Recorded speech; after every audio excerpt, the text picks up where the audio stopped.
Kembali bersama kami di Selamat Siang Indonesia. Nah, berbicara tentang perkampungan penduduk di kawasan lereng Gunung Ijen Bondowoso, Jawa Timur, Sabtu petang kemarin dilanda banjir bandang ini dia. Iya, betul Niko. Dan banjir kali ini lebih besar ya dari sebelumnya. Ada 316 rumah rusak dan tertimbun material lumpur bercampur pasir. Nah, warga yang terdampak kini tak bisa beraktivitas seperti biasa dan masih menanti segala bentuk bantuan.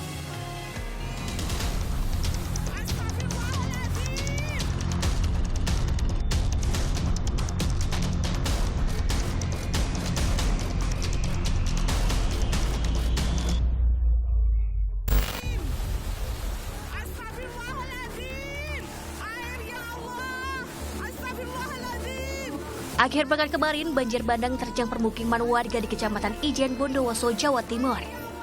Dalam video amatir, tampak warga panik dan meminta perlindungan Tuhan saat derasnya air banjir bandang menerjang rumah dan jalan sekitar.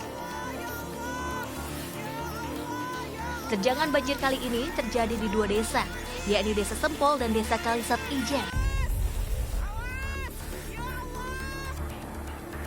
Untuk menyelamatkan diri dari terjangan derasnya arus air, seorang warga bahkan lari ke atap rumah tanpa bisa berbuat apa-apa.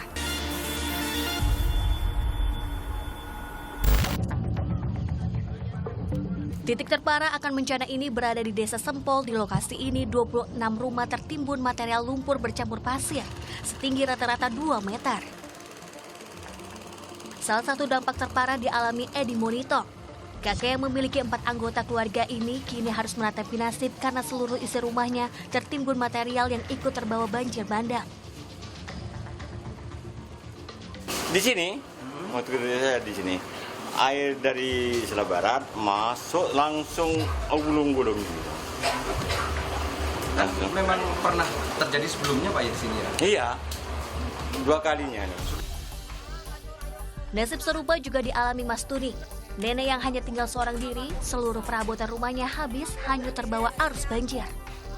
Pasca peristiwa, Mas Tuni dibantu warga lain berusaha membersihkan harta benda yang masih bisa tersisa. Namun, apa daya, segala alat kebutuhan rumah tangga habis. Ia tak lagi bisa memasak. Untuk memenuhi kebutuhan, nenek Mas Tuni pun kini hanya mengandalkan bantuan para tetangga. Saya ngampung rumahnya saudara, makan di sana tadi. Belum ada ini suplai bantuan. Apa saja kesulitan di sini? Air bersih. Iya, air yang paling penting ini, yang paling susah ini air bersih kan tidak ada semua ini. Iya. Usai banjir bandang, petugas gabungan dari Satgas Bencana TNI dan Polri langsung terjun ke lokasi dan lakukan upaya normalisasi. Mereka kerahkan sejumlah alat berat agar aliran sungai yang tertimbun material bisa berfungsi seperti seharusnya.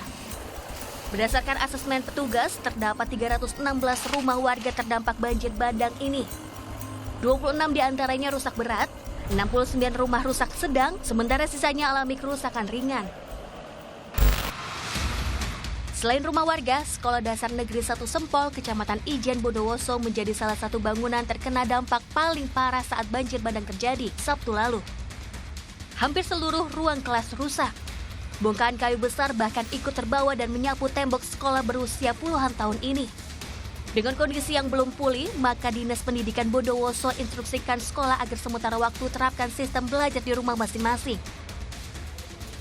1,50 meter ini Pak. Ya. Ini ya.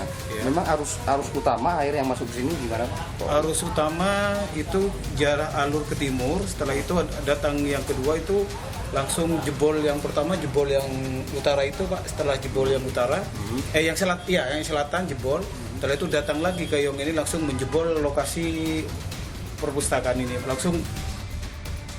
Atas musibah ini, Pemkab Bondowoso telah menetapkan status darurat bencana selama 14 hari ke depan.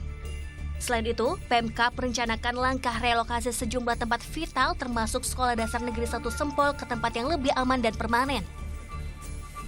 Ya, tentunya kita akan koordinasi dengan Perhutani. Yang pertama kita akan melakukan reboisasi ya untuk jangka panjangnya dan juga sudah kita stop, tidak ada alih fungsi lahan lagi ya. Nah, ini kan akibat dari alih fungsi lahan yang dilakukan secara masif yang tanpa terkendali. Hingga Senin kemarin proses normalisasi masih terus dikebut. Pemkab Bondowoso mensinyalir bencana ini terjadi akibat alih fungsi hutan menjadi lahan pertanian. Mahfud Sunarji melaporkan untuk NAR.